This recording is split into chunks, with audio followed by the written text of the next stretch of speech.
Okay, so good afternoon, everyone. My name is Catherine. I am from the Contracts Department. Before we get started, I want to thank everyone who was able to join us this afternoon. Just to let you know, I have disabled the chat. If you are interested in asking questions at the end, you may go ahead and raise your hand at the end of this presentation, and then we will select you to ask your question. After the meeting, we will be sending you the presentation via News Blast. I want to mention that we do have the option to listen to the presentation in Spanish if that would be more comfortable.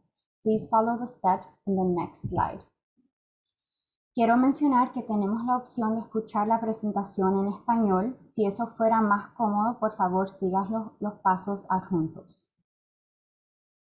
If at any point you have any questions, please feel free to put them in the Q&A chat as well, and we will make sure they get answered.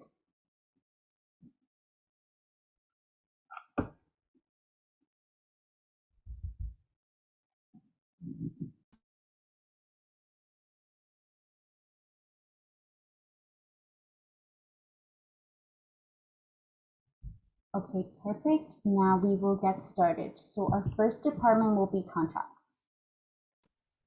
Good afternoon, everyone. My name is Alyssa. I am a contract manager from the contracts department. To begin, I would like to start off with an important announcement.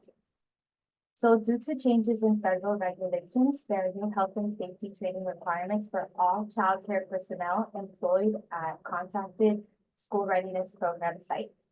For compliance, all personnel who directly supervise children must successfully complete mandated health and safety training. All current school readiness childcare personnel must complete 2 new health and safety courses, which are Health and Nutrition in the School Readiness Program and Safety Practices in the School Readiness Program, and this must be completed by June 30th, 2024. Next slide, please. So causes for amendments. So during the school year, your contract can be amended. This can be due to a change in location of principal address, which in this case you would submit documentation such as your updated SunBiz, adding or deleting partner locations. If there's a change in your curriculum or character development, you must update your profile.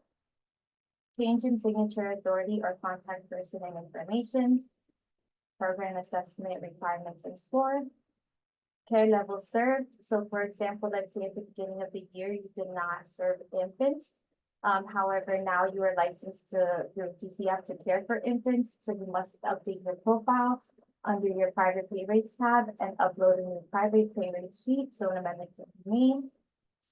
Registration fee, hours of operation, change in child assessment if applicable. Gold seal status. So it is the partner's responsibility to notify the collision whether you gain or lose your gold seal. Liability insurance carrier. So if at any time the carrier changes, we must be notified and the new insurance certificate must be submitted. Next slide, please. Okay, so to the left is the first page of the amendment. This will show the reason for the amendment. And to the right, we have the 4th page of the amendment, which will show the effective date, as well as the partner's signature and the collision signature. Next slide, please. Care levels served. So school readiness contracts no longer reflect the partner's private pay rates. Instead, they now show the care levels served. So at this time, all contracted partners are paid the maximum collision reimbursement rate. So to the left, you'll see how the contract previously looked. And to the right is now how the school readiness contract looks. So marked off will be all the care levels served. Next slide, please. Reasons why partners are terminated. Okay, so this can be due to DCF violations, such as a 1 class 1 or 3 class 2s within the same standard. Probable cause for fraud, failure to comply with a corrective action plan, expired documents such as a lapse or non-renewal in the general liability insurance or workers' compensation insurance, Florida disqualified list, non-compliances with the contracts. So if at any time you're unsure about your contract, please reach out to your contract manager. Emergency termination, this could be due to health and safety, death of a child, or natural disaster. DCF revocation of license, changes in licensing type and identification numbers such as exempt to licensing or licensing to exempt, family child care home to large family child care home, EIN to Social Security or Social Security to EIN. Partners also have the option to voluntarily close, and this could be due to a change of ownership or a change of locations. Next slide, please.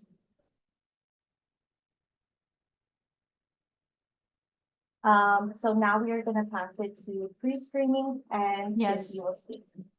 Thank you so much, Alyssa. My name is Cindy and I am from the Contracts Department, and I'm going to be presenting on pre-screenings and changes of ownership, and just how the process works. So pre-screening is basically just a process that has been put in place for providers who are interested in contracting with the Early Learning Coalition of Miami-Dade and Monroe, or that may have maybe made a change to their contract that would not be considered an amendable piece. So examples of unamendable pieces are change in president or CEO, change in DCF licensure. So for example, a license number change or corporation change, or a change in the EIN number. Next slide, please.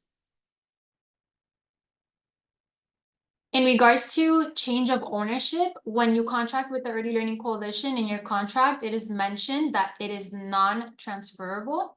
However, in the case that you may want to sell your center or have any sale of assets, a change of ownership would take place.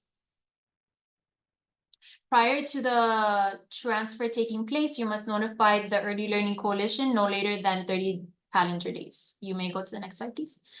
And here, in order for you to have an idea of what the change of ownership process consists of, we have created this flow chart. So I'm gonna just go over it. So basically the first thing you guys see, and that's step number 1, would to be just notify DCF and the Early Learning Coalition to advise of transfers, which again, this should happen 30 days in advance.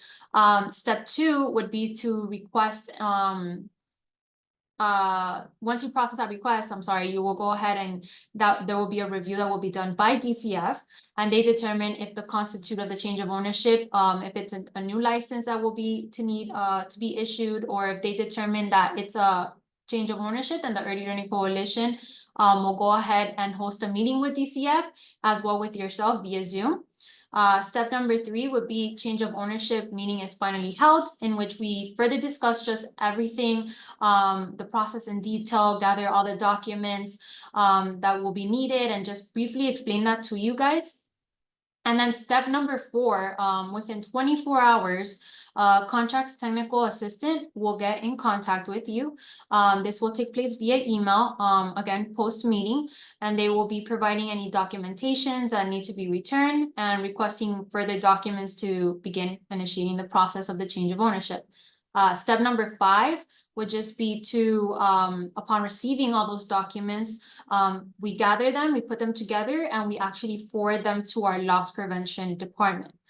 Step 6 would then be that our loss prevention department begins to review the documentation to advise clearance status. Once this status is advised, we're able to proceed. And we always let you guys as the partners know that this is a process that may take up to 2 weeks. Then the final step, once we receive that clearance from loss prevention, the change of ownership is presented for final decision making. And upon approval, communication is received from us via email for you guys, where we let you know that your contract manager will be in direct contact with you to then advise on how to begin the execution of the contract. Next slide, please. And then here is just a list of all the documents that we may request when we're doing a change of ownership. So that's the DCF license, the SunBiz, the W-9, ID of all SunBiz members, the loss prevention, which is the clearance, which is provided by our loss prevention department, the provider update form, the school readiness curriculum, DCF inspection report, your E-Verify screenshot, school readiness and VPK children that are eligible for the program, your liability insurance, your workers' comp, DCF acknowledgement of receipt, acknowledgement of understanding.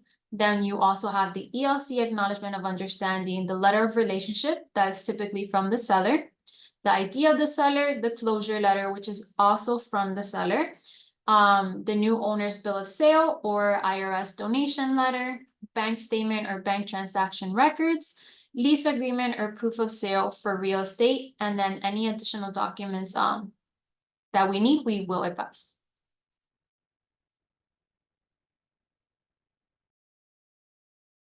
And here we have our current contract manager distribution if you ever need to get in touch with your corresponding contract manager. Next up, we have the Professional Development Institute, PDI.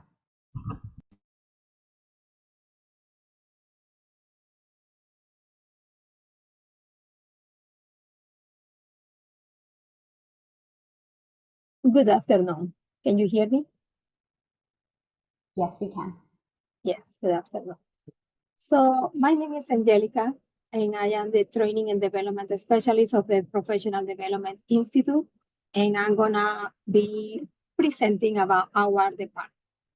So in 2020, the Professional Development Institute moved to Zoom, and we never got back again. All our trainings are fully online. So with this opportunity, you can access to our sessions from the best comfort of your home or from your office, and you can attend our sessions. All trainings, they're provided by highly trainers. Our department or our organization, the Early Learning Coalition, is accredited in certified. We have the IACET credentials, so after our sessions, we provide CEUs and also in-service hours. Our trainings are completely free of charge, and in many cases, we provide books to participants. We also, you can reach out to us by accessing the link that is in this screen, so you can take a picture of our department site. Next. Okay. So we are totally focused on the mandates, and the mandates are related to class observation. In class, we provide trainings on class is the classroom scoring assessment system. We offer the introduction to the tool for infants, for toddlers, and pre-K. These are 4-hour trainings, and we divide these sessions on 2 days. 2 days each, 2 hours each day. We also offer the group coaching, which also formerly known as Making the Most Classroom Interaction, MCI. This is a 24 hours course, and is divided in 2 hours per session. So it's about 12 weeks or 6 weeks. We also offer the training, the observation training, which is 2 days. And if you successfully complete the 5 videos, we teach them with a passing score of 80%, you can become a class observer. On the curriculum, that are related to the child assessments, we offer the creative curriculum, the goal, which is an authentic and also ongoing observational system for assessing children from birth through kindergarten. And this tool helps teachers to observe children in the context of everyday experience. We also offer the high scope curriculum and Core Advantage, which is an observation-based assessment instrument for children from birth to kindergarten. And the ASQs, Ages and Stages questionnaire, which is the screening tool that can be used to screen infants, young children for delays during the crucial first 5 years of life. Our special training, which is our biggest training, is the CDA, the Child Development Associate Credential. is the most widely recognized credential in early childhood education. And this is the key stepping stone on the path of career advanced in early childhood education. This is a 9-month training. We provide all the support. So when the participants complete the 100 hours of classwork, and they also will have their portfolio, they can go to the console for professional recognition to become the CDA credential for the with that credential. We also offer the Growing Brain. This training session teaches the child's brain developing. This is a 8 sessions online training, and it is an innovative training curriculum that focuses on evidence-informed knowledge and strategies, which to prepare early childhood professionals who work with infants and young children for their role in building their healthy brains. We also have the Super Saturday series that happen 4 times per year, every Saturday morning, and we always bring something new to the participants. I forgot to mention that our trainings, we provide trainings in English and also in Spanish. Next. Again, this is the calendar we have for our CDA course. This is one of the most recognized programs in providing teachers that stepping stone on their career pathway in early childhood education. So for this 24-25 calendar, registration will open on May. Classes are going to begin in September, and they're going to end on June 25, I'm sorry. Next.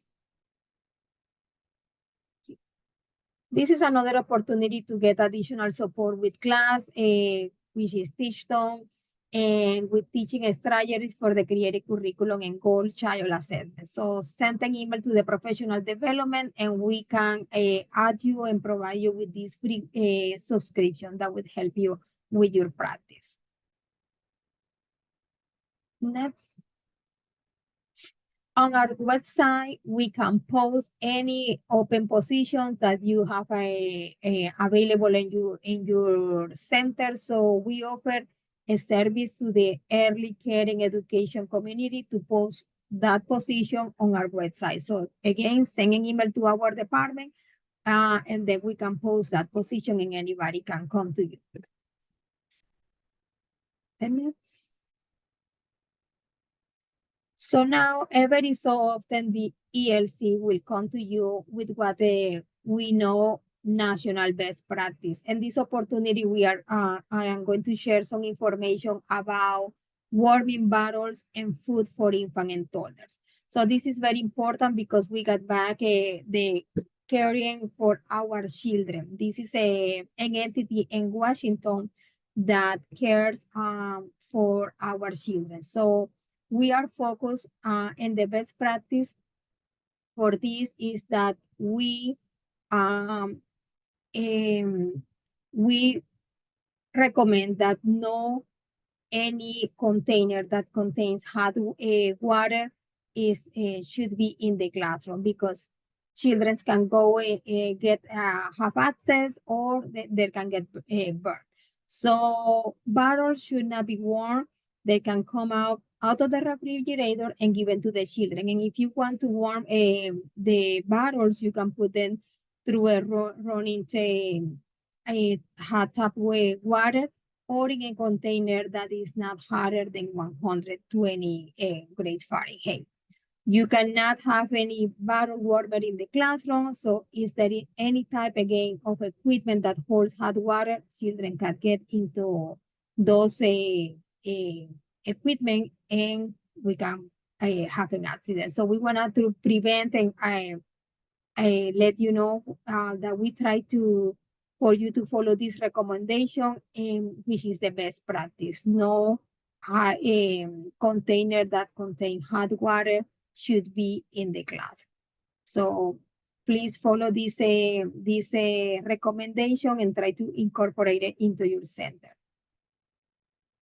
Next. So here, this is the National Center that cares for our children.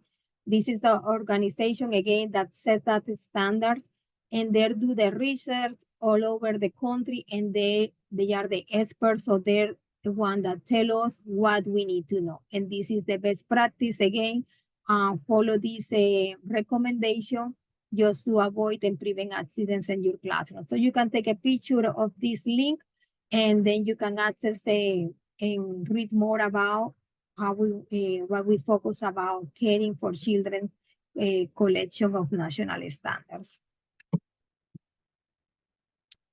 And here is our Professional Development Institute contact information. This is the link for our website, the email to contact us with any questions regarding training sessions, regarding the subscriptions, or any other training, or to post any positions for at your center. You can, and that's our phone number, 305-646-7220 and extension 2350. Thank you. Thank you, Angelica. Up next, we have voluntary pre-kindergarten, also known as VPK monitoring. Good afternoon, everyone. Thank you, Catherine. So I'm going to review what is required of your center if you have a VPK contract with us. Every year, you will receive a VPK monitoring from one of our monitors. These are surprise visits. So anywhere throughout the school year that you have your VPK contract open, you can and possibly will receive a surprise visit from one of our monitors. The things that I'm going to review are the requirements and the things that we will look at during this monitoring. So to start off, we will look at workers' compensation insurance. If you do not have workers' compensation insurance and you have a letter already listed on your VPK, on your contract, that's what we'll look at. The reemployment compensation insurance is a quarterly report that comes from your accountant. So if you're unaware of where this report comes from, please contact your accountant and they can help you retrieve the RT6 or 941. We'll also be looking at your liability insurance to make sure that it is valid. Record maintenance, we will be looking at all your child records for VPK, your director's records, and your lead teacher and assistant records. Making sure that everyone has the most up-to-date credentials that are needed for the year. We'll be looking at all the children's certificates of eligibility. So these are those forms that the parent will bring to you at the beginning of the school year before signing the child up through VPK. And we will also be looking at your registration forms, specifically at what fees you are charging for VPK, because for VPK, there should be no registration fees being charged. We will view two forms of attendance. One will be the required VPK long form that needs to be signed at the end of the month. You have the last day of the month to get the signature. If not, you have 3 days after the last day of the month. Please do not get signatures before the last day of the month. Next slide, please.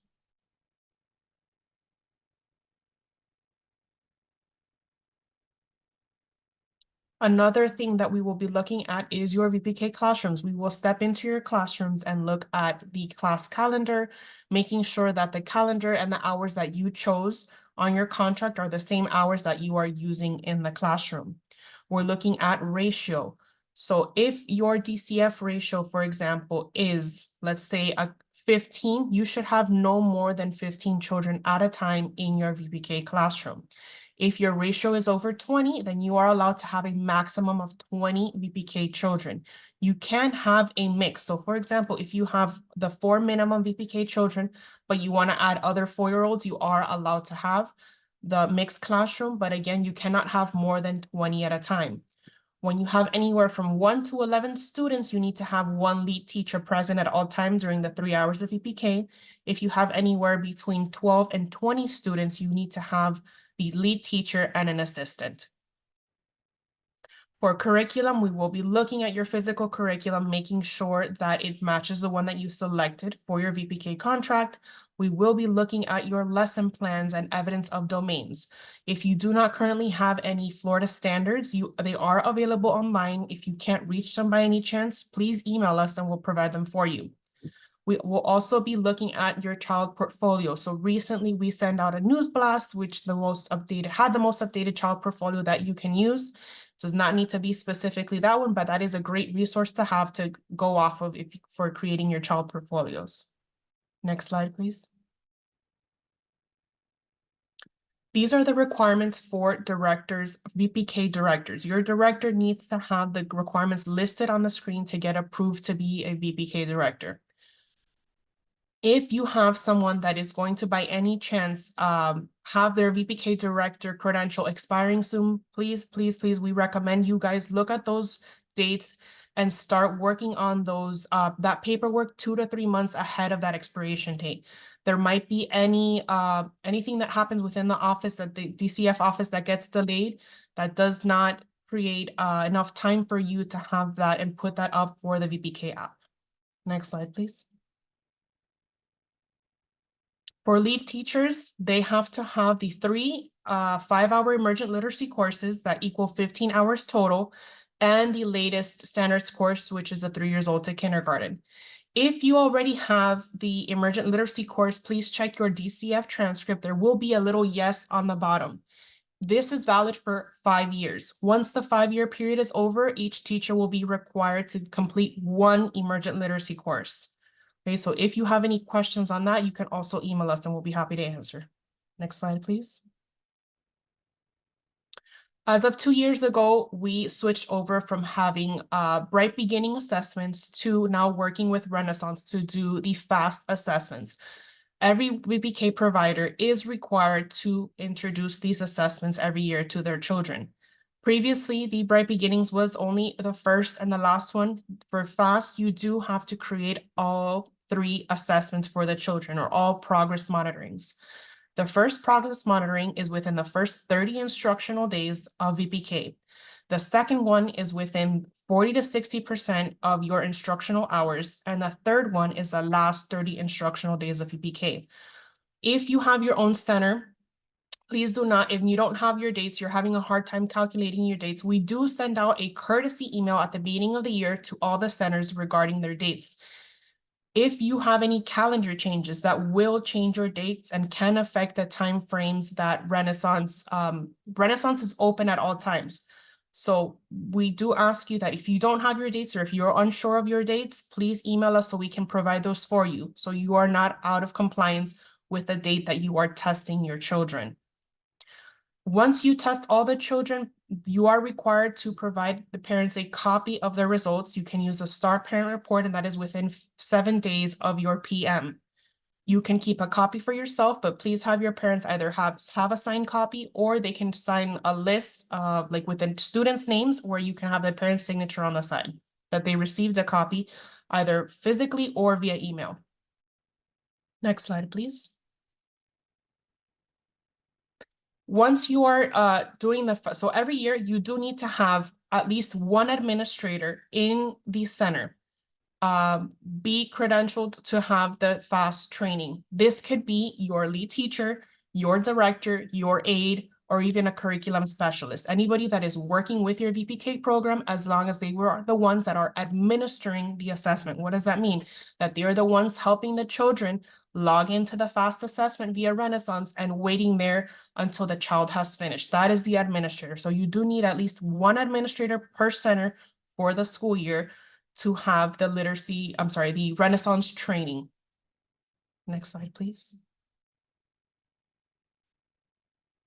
If you have any questions related to the VPK monitoring, please reach out to us at vpkteam@elcmdm.org. Thank you. Thank you, Andrea. Up next, we have school readiness monitoring. Good afternoon, everyone. My name is Adrienne Burnell, and I'm a monitoring technical assistant in the Quality Assurance Department. Today, I will be explaining our school readiness monitoring and begin. Can we have the next slide, please? Okay, We begin by assure that schools is in compliance with the SR contract. We review all correspondence from CARES in order to maintain a log of providers and VCF violations. Then we conduct an on-site unannounced monitoring visit and review several documents in the school. Next slide, please. Okay, these are the documents that we verified during our visit: VCF license, curriculum use in the classroom, confidentiality agreement in the staff. We discussed Ryla Wilson Act, and we check if there's any students with military families. Also, we check the insurance, RT6 documents, and ensure that all the current documents are not expired. Next, please. If everything is in compliance and there is no cap, QA monitoring, then we send a monitoring report with a type cover letter stating that the business was in compliance. After completing the visit, if there's any findings, we will send a non-compliance letter and a cap, which has to be signed within the 10 business days and sent back to us. Next slide, please. Now, Rio, this is our email if you have any questions. Thank you. Thank you so much, Adrienne. Next, we have inclusion, screening, and assessment. Good afternoon, everyone. Thank you, Catherine. I'll be presenting on inclusion, screening, and assessment. Next slide, please. So my name is Dr. Annabelle Espinosa. I'm the Senior Director of Research and Evaluation here at the Coalition, and I lead this department.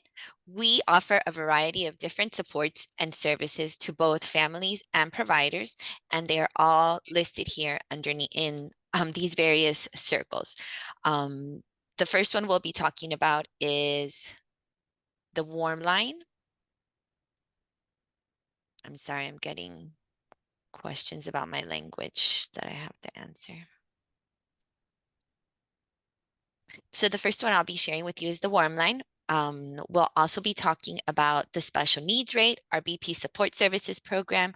We'll talk a little bit about developmental screening, VPK SIS, and early intervention. We'll also touch upon referrals for early intervention and child assessment. Next slide, please. So the warm line is incredibly important because the warm line is the lifeline of our department. The warm line is a telephone number that you can call to get questions answered around different concerns that you may have for children in your classroom. We are here and available to answer questions about communication, behavior, developmental milestones, the child's health, as well as disabilities or possible disabilities. We are in place to not just answer the questions of providers, but also to answer questions that families may have about early intervention or therapy. We also guide programs who support children with special needs and offer referrals to other agencies or resources if needed. We typically respond immediately if you call us during regular business hours. However, if you do not get a live person on the line, you will get a call back within 48 hours. Next slide, please. The warm line doesn't only answer questions about development. We also assist with curriculum and accommodations for children with disabilities. We are also the primary contact for any questions that you may have around developmental screenings. We call the developmental screenings that we use here at the Coalition are the ASQ3 and the ASQ SE2. These are the ages and stages questionnaires that Angelica talked about earlier. Our warm line is also the primary contact for our BP support services program and VPK SIS, which I'll talk about briefly in the next slides. Next slide. So voluntary pre-kindergarten specialized instructional services is a mouthful. We say VPK SIS for short. This is a special program for children that you care for who are eligible for VPK, but who have an identified disability, as evidenced by a current individualized education plan or program, which is also called an IEP. Children who are eligible for VPK-SIS must show proof of age, proof of Florida residency, and they cannot be receiving or participating in the Gardner Scholarship, which is also known as the Family Empowerment Unique Abilities Scholarship. If you have questions or are interested in learning more about VPK-SIS or applying, the link on the screen will take you directly there. And for those of you who are wondering, how do I get a hold of the warm line? We have a email box, warmline at elcmdm.org, but you could also reach us by phone at 786-433-3095. Next slide, please. The next program that I'll be sharing with you is the BP's Support Services Program. This program is specifically aimed at supporting teachers and directors and strengthening their inclusive practices. So they do this in a 10 to 12 week period. We open up the cohorts every quarter. Our next cohort will be cohort number 4, which will take place between the months of April, May, and June. So during these 3-month cohorts, providers receive a slew of services and resources and technical assistance around inclusion and supporting children with special needs. They also complete 4 professional development trainings. Next slide, please. The program works by meeting with you regularly during the 3-month cohort, completing the BP's self-assessment tool. You see a sample certificate on your right. Once a provider has completed the program, they can access the special needs rate differential. This is a special differential that is awarded to providers who are serving children with disabilities. The special needs differential matches the infant rate plus provides an additional percentage, either 10, 15, or 20% for children in your program with an identified special need. Next slide, please. In order for a child to be eligible for the special needs rate, they must be between the ages of birth and kindergarten eligibility, receiving school readiness funding, and have an identified special need. Identification would come from either specialists that are delivering therapy to that child already, or documented disability or medical needs. So the key thing to remember is that documentation is required for eligible children. Next slide.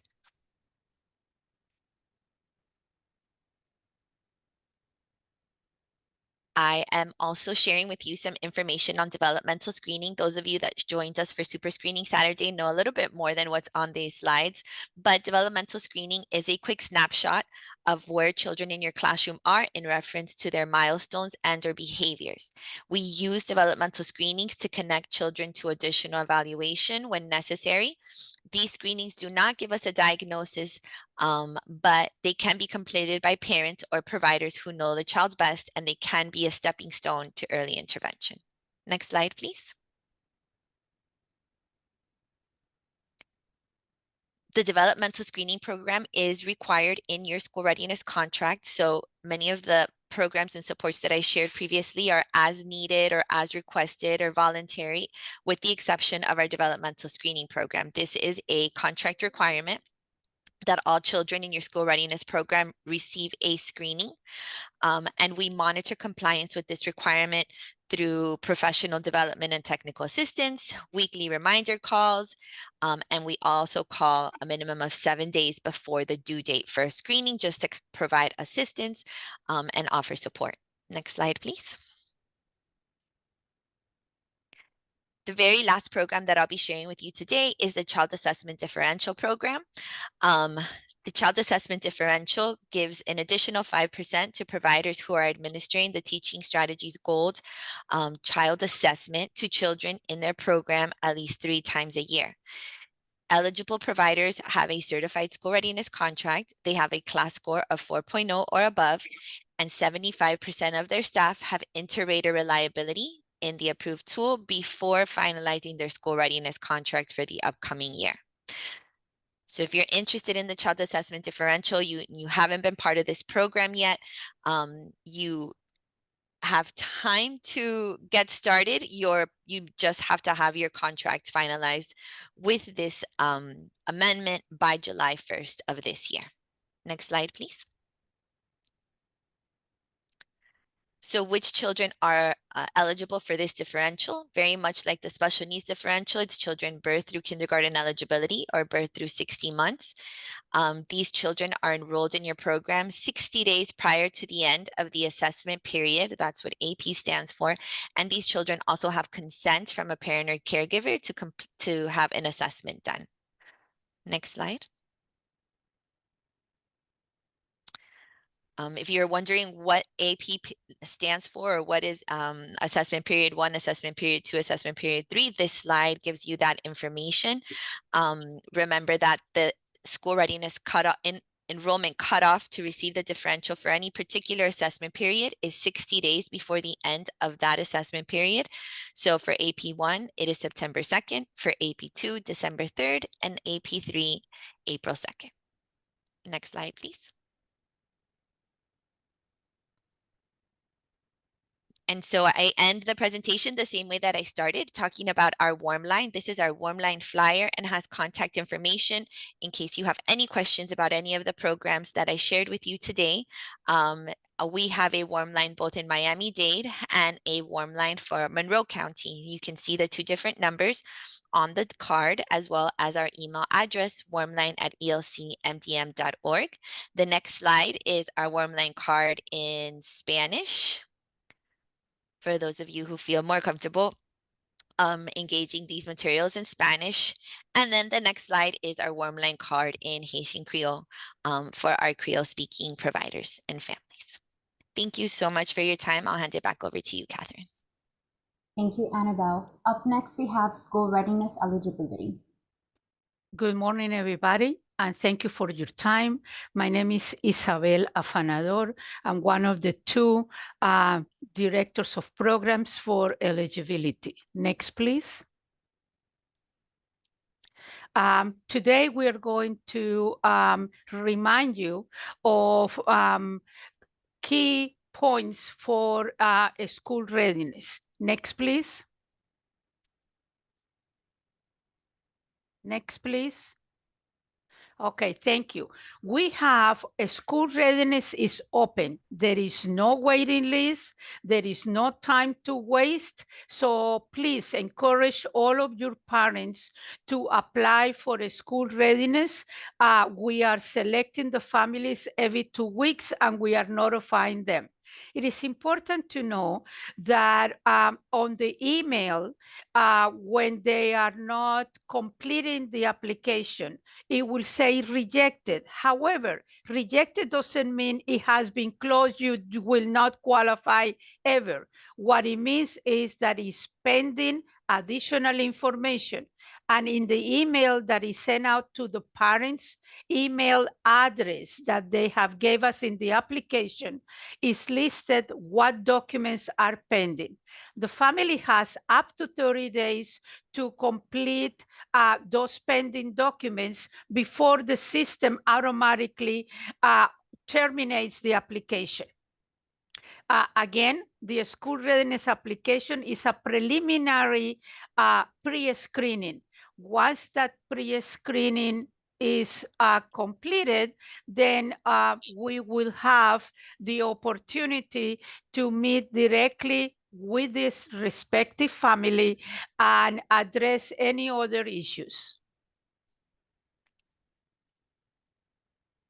Next, please. This is the form that addresses the federal poverty guidelines. It is not established by us. This is a guideline statewide for school readiness services. This is important so you and the parents will know what is the maximum income that they can have in order to apply for our services. The income, it is also guided by the number of family members. The family members are everyone who is financially accountable to the parent or caretaker that is applying for the services. Next, please.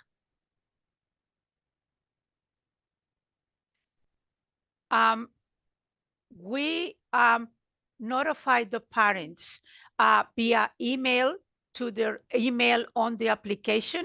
We send them a notice for redetermination 45 days in advance, 30 days in advance, and then weekly not emails. We also call them on a weekly basis, and the day before we are going to have the conference over the phone or via Zoom, we also call them to remind them. So it is important that the parents, when the parents tell you that they have not heard from us, that you also remind them that they must review their email for our reminders. Next, please. Okay. How are the applications rejected? Well, the applications are rejected in the majority of the cases because the pay stubs or proof of work income do not reflect the date or the rate of pay or the hours work.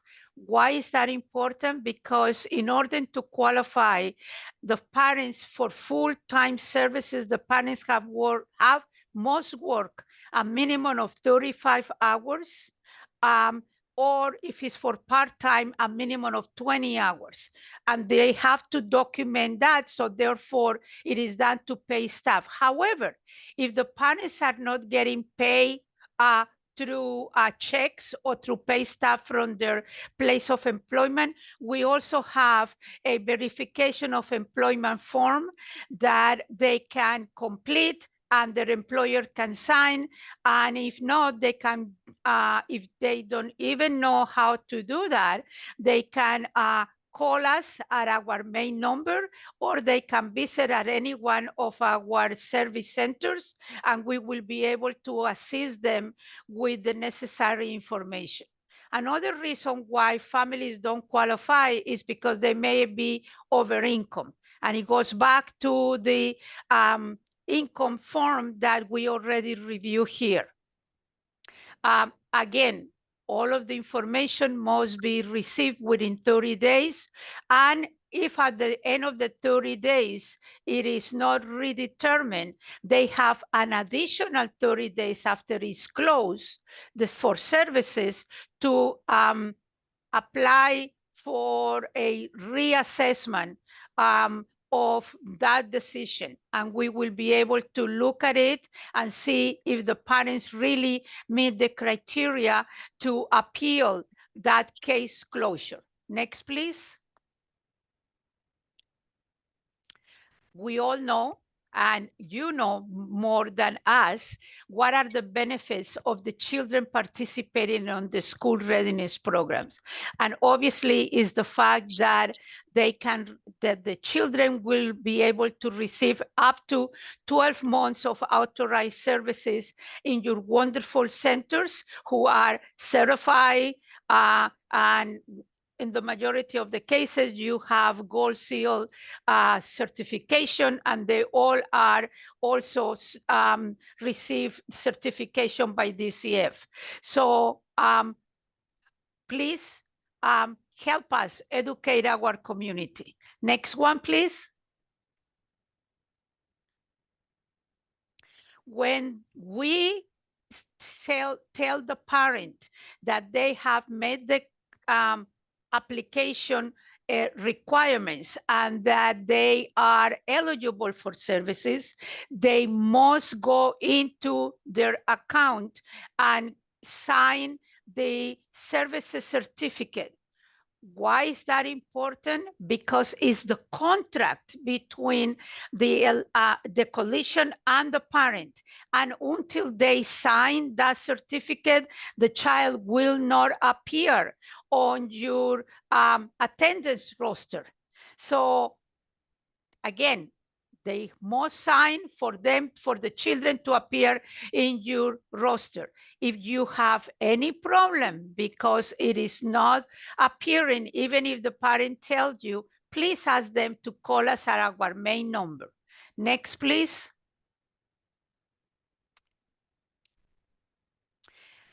What about the redetermination date? Well, the parents, when they sign the certificate of services, in the certificate it says when is the last day of services. We also send you a courtesy notice to you, each one of the providers, for each one of the children that is enrolled in your program, identifying when is the last day of services. So it's very important that you keep track of that, because remember, the moment the last day of services expire, we will not be able to reimburse you for services. Next, please.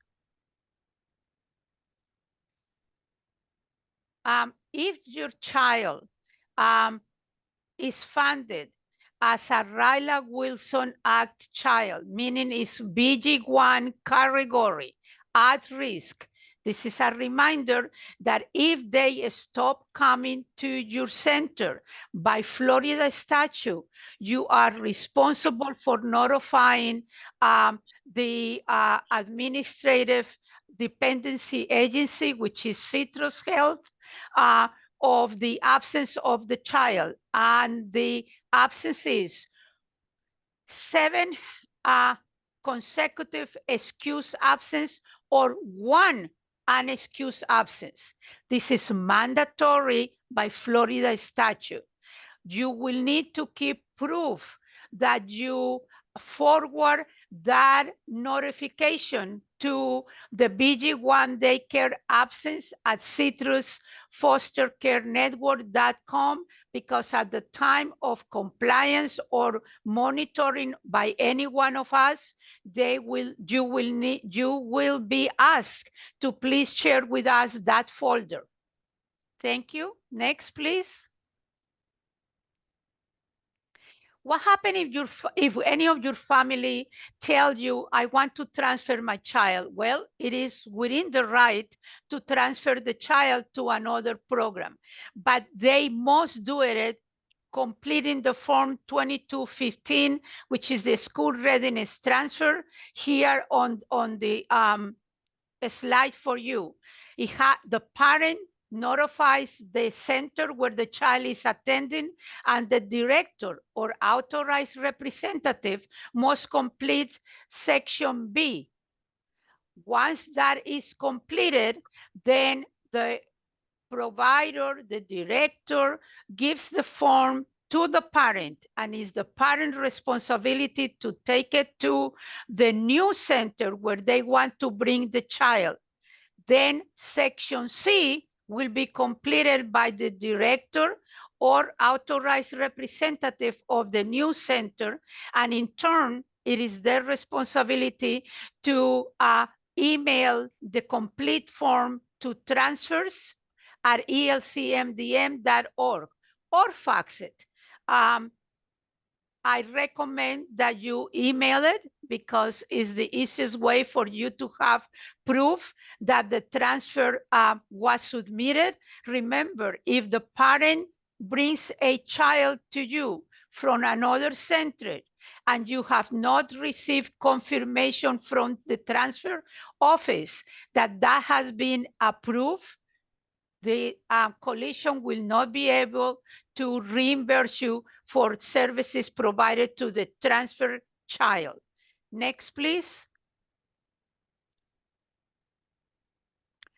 What if the parent is going to leave town for extended vacation, or the doctor recommended that the child stay away from a center for up to 90 days? Well, the parent, in order to not to put at risk this grant, these services, must complete a temporary termination request. Here you have it, and if you need it, you need to let us know, and we will be able to provide it to you so the parent can complete it and submit it to the transfers office. Now, we make clear to the parent that there is no guarantee that there will be a slot at the same center waiting for them, because obviously you need to maintain the business side of your services center. And if you have many referrals, you may not be able to hold that slot. But what we are telling the parent is we will make sure that if you notify us prior to the 90 days, we will have a slot available for your child. Next, please. We have joined the 21st century. So the parents now have the opportunity to request via email through their account a change of email address, file an appeal for services that had been terminated, request the temporary suspension of services or terminate services. And if you can see that is in our website under parents for parent request form. You will have that information. Next, please. And my co-worker, Ms. Dolores, is in to address with you the next slides. Dolores? Hi, thank you, Isabel. Good afternoon, everybody. So our Child Care Referral Department can assist families that do not qualify for the school readiness program. For whatever reason, they're not qualifying at the moment. We can provide them with a free service in finding different scholarships, different financial assistance programs in which they can be able to apply for and have that assistance. We can also identify providers that may match what the family is looking for and offer them information on how to pick a quality center and what early learning programs are available in their area. We also inform communities about childcare and the cost of care. Now, for providers, we also offer free marketing tool for all legally operating childcare providers in the state of Florida. So based on the information that's collected by the provider itself when they fill out the provider profile, we can go ahead and have that listing in our database. So that way when parents are looking for centers in that area where the location is, they'll be on the list. In order, CCRNR does not license or endorse or recommend any providers. If you would like to speak to a CCRNR specialist, you can email us at ccrnrhelp@eocmdm.org or call us at 305-646-72220. Next slide. So it's really important when you do complete the provider profile that you place anything that you are offering. For instance, this is what our system looks like. So in order for us to cater to the family's needs, anytime a parent or family is looking for a center that has extended hours, we'll go ahead and place that during the open and close section right here. So it's very important if you are extended hours, if you are a 24-hour center, that you list that in your provider profile. So when families are looking for centers in your area, we can provide that information. Next slide. This is an example of a listing that we sent a family in the zip code 33165. All the listings are filtered to show if the center is accepting school readiness or VPK or both. So all the centers here do have school readiness and VPK, and this is something that the families can have sent to them via email. They can pick it up at a service center. They can even receive it via mail, and they'll have all information that's needed. So I'll have the address where the location is located, the type of provider, the hours of operation, the contact number, the services that you guys provide, if the center's gold seal, and the ages that you are accepting. Next slide. If you have any questions or concerns regarding a parent's eligibility or any child care services, you can always contact us at info@eocmdm.org. Please provide that email to parents, and they can also call us as well. These questions can include anything in regards to their school readiness application status, whether they're applying for the first time, or if they've been selected off the waitlist and have any additional questions, they can contact us via the email or the phone number. If they are not sure when they need to redetermine, please have us call us so that we can get that date. It's really important that the families do redetermine their case so they can continue receiving the school readiness program. If they're not sure about their co-payment or the parent fee, they can contact us. or just the status on enrollment or anything on eligibility status, they can always email us or call us. Next slide. Thank you, Isabel and Dolores. I do want to mention before we do move forward, we do have the option to listen to the presentation in Spanish. The option is at the bottom of your screen. You will see translation or interpretation or something along those lines. Quisiera mencionar que tenemos la opción de escuchar la presentación en español. Va a encontrar la opción de traducción en la parte inferior de su pantalla. With that being said, up next we have quality initiatives. Thank you, Catherine. So good afternoon, everyone. I'm here to tell you about a couple of mandates that we have if you have a school readiness or a VPK contract. So if you have a school readiness contract, it is a mandate that you get assessed, and we use the tool called Classroom Assessment Scoring System, okay? This has been in effect since 2018. The rule, in case you are interested in reading it, the rule is 6M 4740. And the goal of this rule is to assess you and to determine the level of quality that you're providing the teacher-child interactions. And then you're assigned an overall composite score, which I'll go over in just a minute. That score does have to be above a 4.00 or above in order to maintain contracting with the coalition. For VPK, newly this year, because they did give you a waiver for last year because it was the first year. So this year, technically, it's the first year that we're now assessing again. And the score will apply for your following. So it's slightly different than your school readiness. The score for VPK doesn't apply right away. It will apply for your 2024-25 contract year. So keep in mind that although the rules have a lot of similarities, like you have to score a 4 or higher, it's slightly different as to when it applies to you. Okay, but the other difference is that we assess all your classrooms, not just 50%. So this is very important because this is a mandate. A lot of times when my staff go out to assess, the directors and owners are saying, "Oh, we're not ready. Please come back." Please understand that that's not possible. We have over 1,300, I should say over 3,000 assessments to conduct in Miami-Dade Monroe. And it's very important that we maintain with your window that we assign you. All right, next slide, please.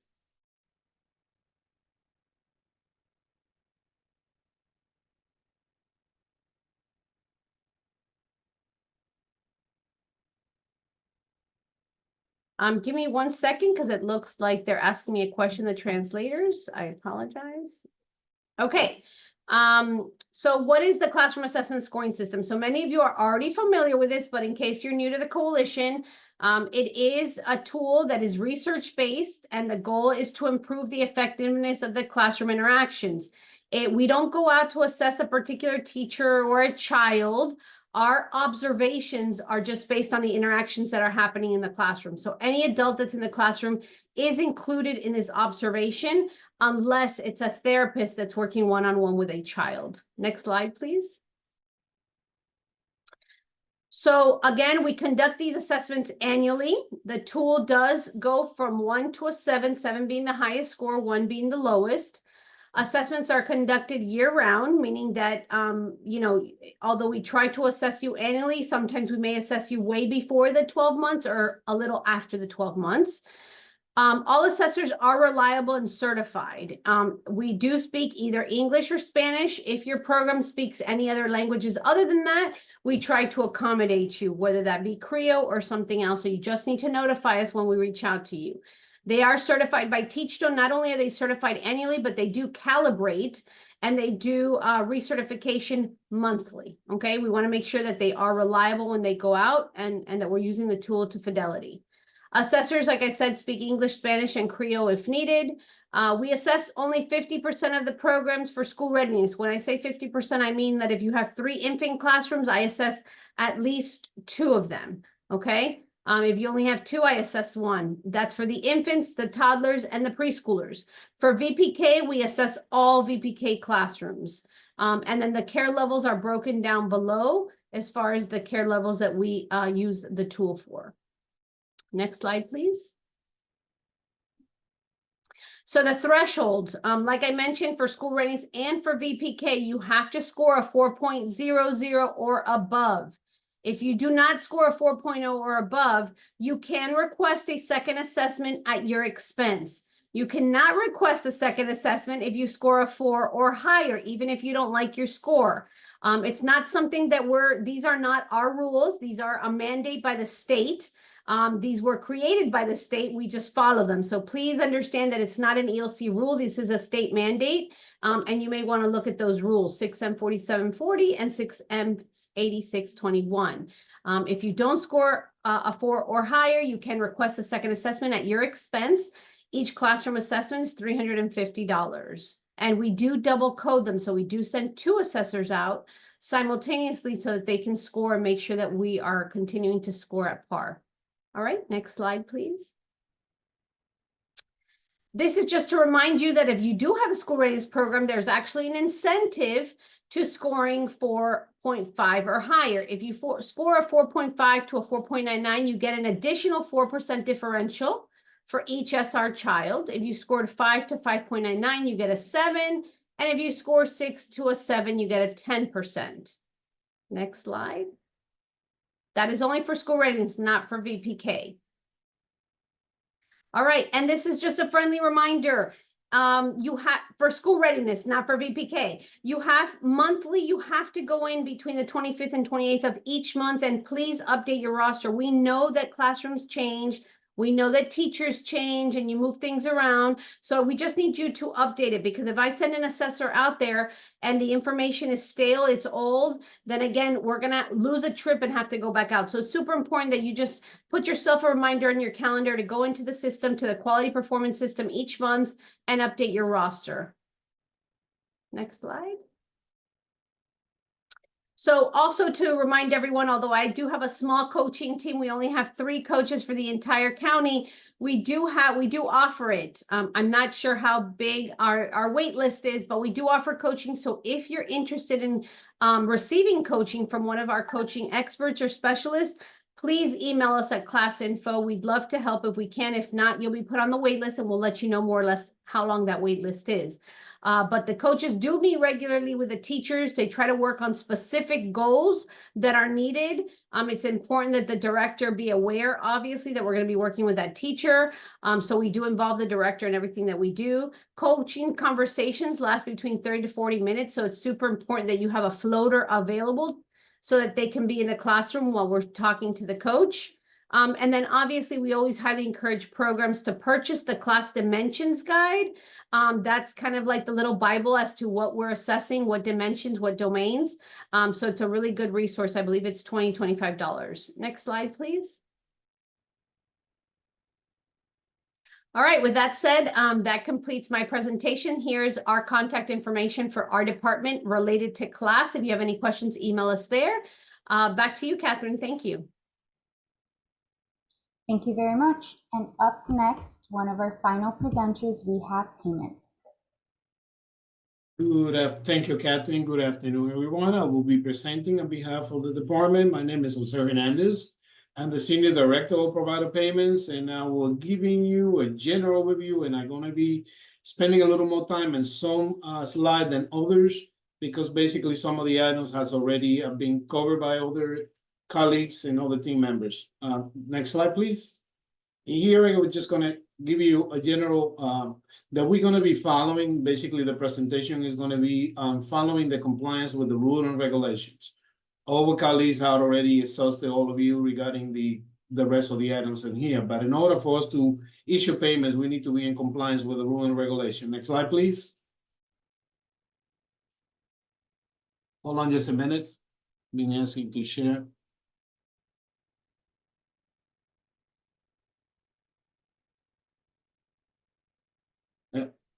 Okay, golden rule. By now, everybody who is present here already know the golden rule, so I'm not going to be spending much time here, but remember that you always, the attendance and no supporting documentation are due by the 3rd business day by the following month. Next slide, please.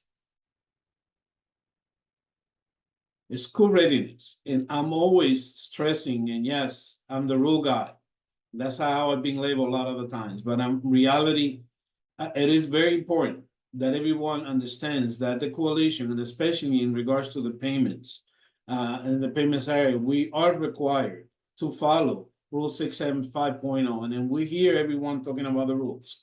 My suggestion that I always tell everyone when we're doing this kind of presentation is, if you haven't done so, please download a copy of the rule and keep it handy so you can follow.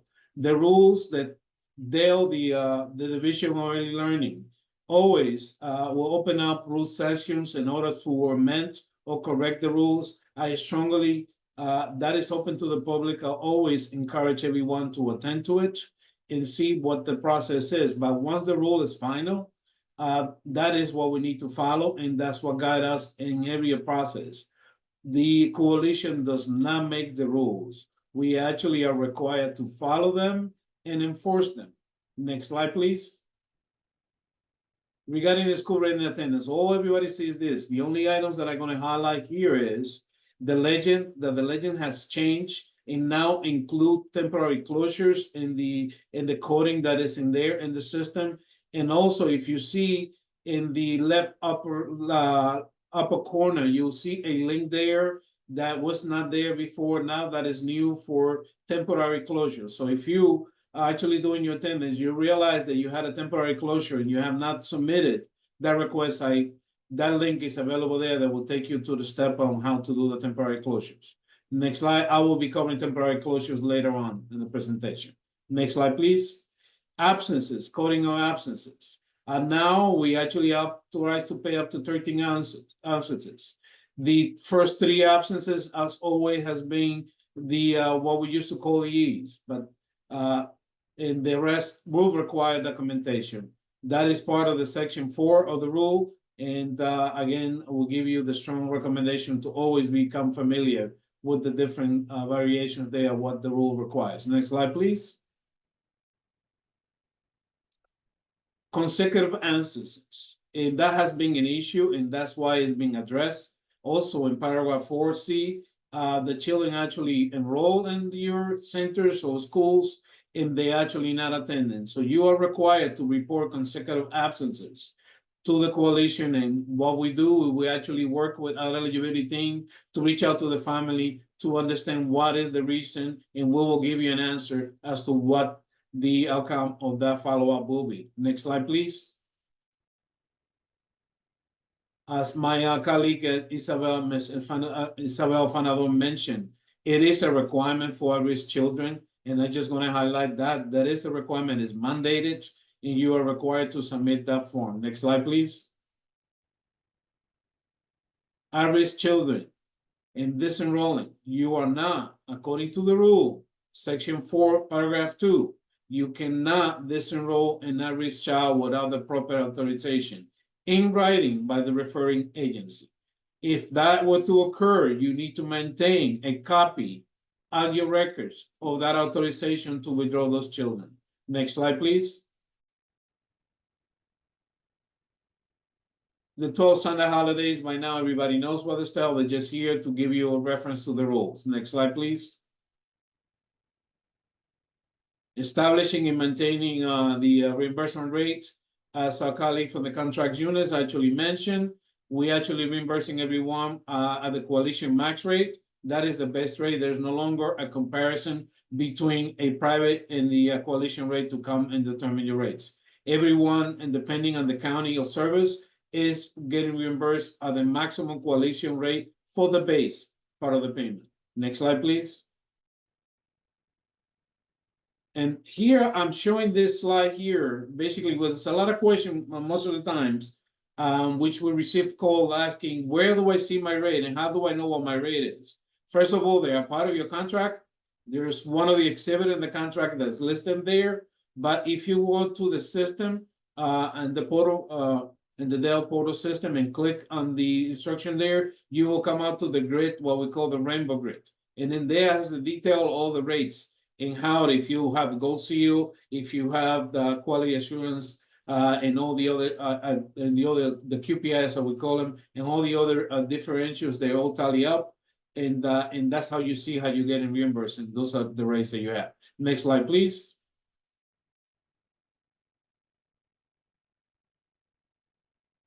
Copayment, requirements to the copayment. A lot of, we receive, again, additional calls and from partners asking issues about payments or fees or charging fees to the families and all and the next few slides are going to be addressing some of those concerns. The parent fee is a requirement. It is a requirement by the program, and it is also part of your contract and is covered under paragraph 55 of your school readiness contract, and you have section A, B, and C. So you are required to maintain records. I strongly suggest, and I'm giving you a snapshot of the contract page in the paragraph that's going up just to facilitate the reading of that requirement. Next slide, please.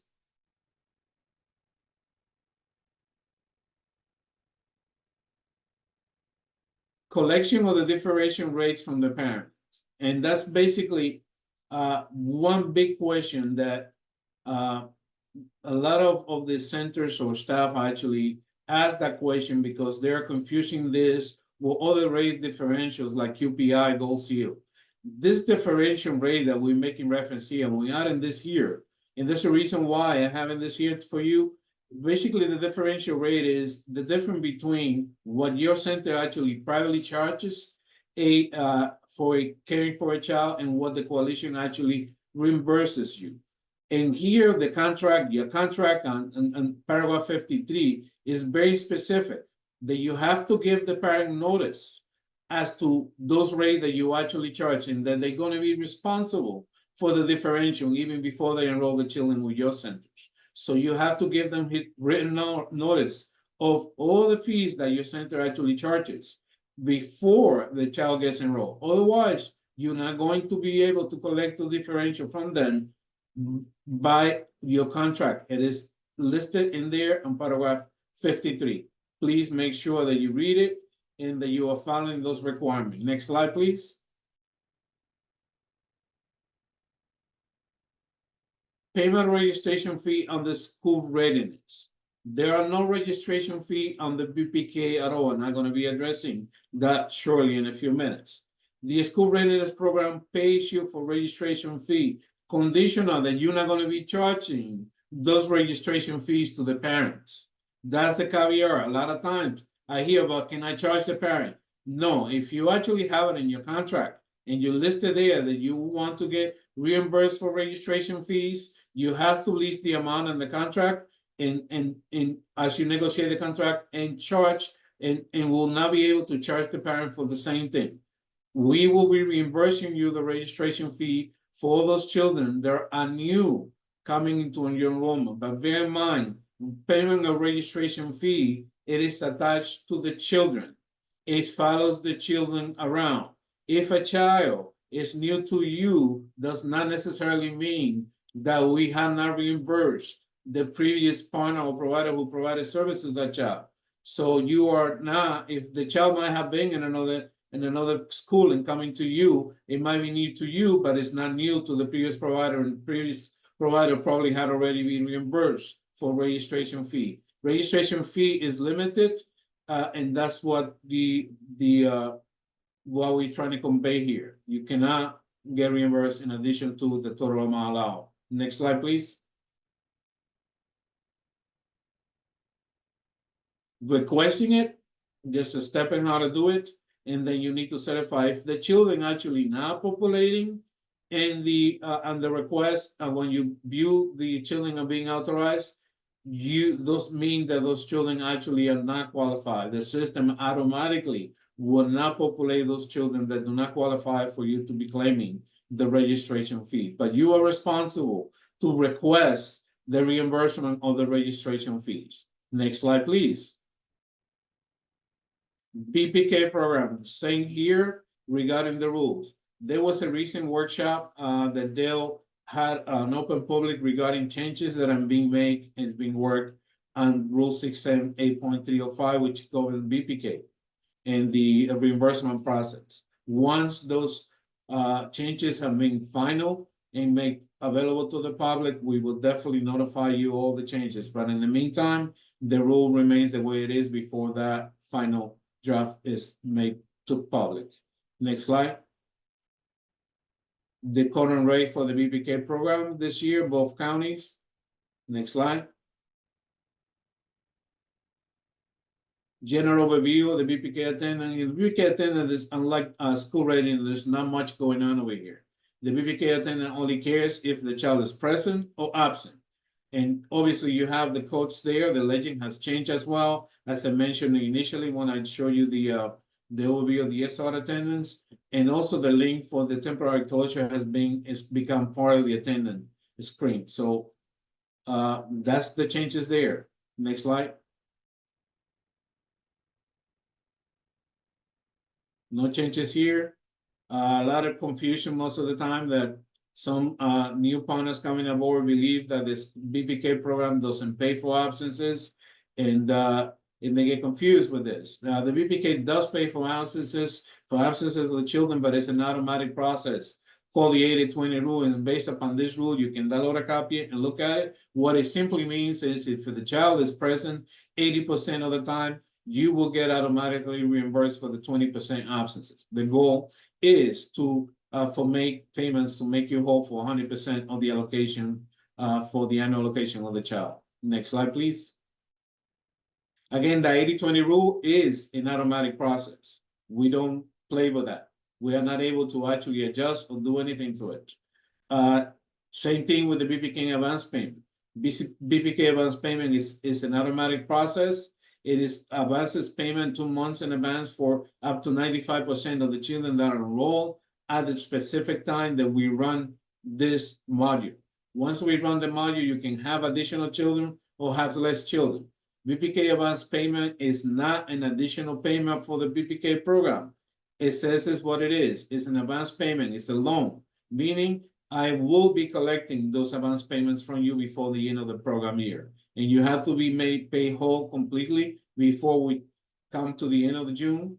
Otherwise, you will be restricted from getting to the program for the following year. Next slide, please. Enrolling your BPK children. This is not new. I just letting you know that is still, there's no changes here. Next slide, please. In this one, yes, I'm including this one. This is what I'm referring to earlier. The BPK program, as it says this here, is free, meaning that as partners, providers, school, you are not permitted, you are actually prohibited from charging any kind of fee under the BPK program. It is 100% free to the families. And also, as listed in paragraph 15 and the others there, you are not to engage in trying to get the parent and to enroll into additional service contingent upon their receiving BPK services from you. It is free and it's not contingent upon anything else other than the BPK program. And we have a lot of cases of this talking about this same issues in the questions. There are no fees that you can charge on the BPK program. That is by statute and according to the rule. Next slide, please. Another area of concern, it has become lately a big area of concern that I'm just listing here some of the policies that we have in place and where they're located for you to download them and become familiar with them if you're not, but we're actually going to be making changes. As a matter of fact, we are in the process of making changes to the rule, to the policy and the requirements, and we're currently working with the Division of Early Learning and to draft additional guidance and policy regarding electronic attendance. Yes, some of you are coming up to the updated new online electronic attendance signing it out. And yes, but there are many challenges in this process and a lot of variation that cannot, we're gonna be addressing those. Once we get the policy in place, which I hope we can do that very soon, we are going to be hosting a series of workshop through our PDI department, the Professional Development Institute, and just to deal with this. But there's a lot of variations out there, and I strongly suggest for all of you to go back and read what those requirements are. Next slide, please. And here is the school readiness, and it's part of your contract on the paragraph 22. And we give you this form as to give you to assist in the process. Also, the form is available. We publish this form for the whole entire year. It's available at the OELC portal.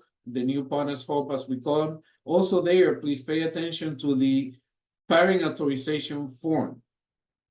There's a lot of concerns and we see a lot of variation, as I mentioned to you. And this is one of the reasons that we're going to be going over and creating this workshop separately, because I don't think we're going to have enough time here to discuss the item here. But remember that if a child comes to your center and is brought to you by a bus, and they actually having bus services, and the bus driver is saying, you are allowed to actually sign the child in. However, you need a signature other than someone and your staff to sign the child out. It is a requirement. We see that a lot of most of the time, teachers or all the staff are actually signing the children out. You need an authorization. The parent needs to authorize the bus driver to actually sign those children out. And the signature cannot be bus driver as the signature. So we're going to be going over all of that stuff in additional time when we actually do the workshop.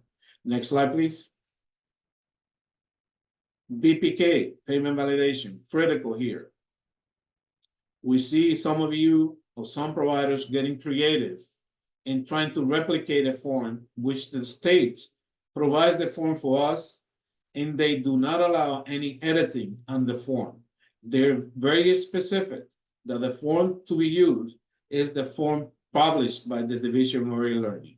There is no, let me create a form, take the seal and put it on the form, and trying to create a form that I don't understand why we actually doing this, but in reality, it is very simple. The form is PDF editable, and is published by Dale. It is available at the link below, and it allows you to edit the form. Remember, the part where it said parental certification cannot be pre-filled by the centers or the school. That needs to be completed by the parents. The date needs to be put in the day that the parent is actually signing the date. So we actually having a lot of concerns and a lot of issues, and we're going back to some of you to actually address those concerns. It cannot be pre-filling on the day that the parent is going to sign it. The parent needs to sign it and actually need to put the date when they signed. Very critical. And here's the portion of the contract that specifically deal with the attendance certification and the requirements that are there. Next slide, please.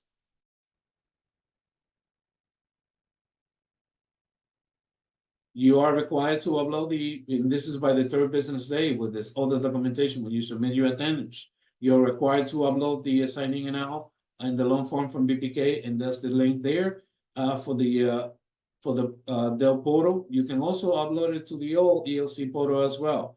We still give you the choice to have it in both places if you need to. Just let your assigned payment specialist where you actually are loading the form, the signing in out, and we will address that. Next slide, please.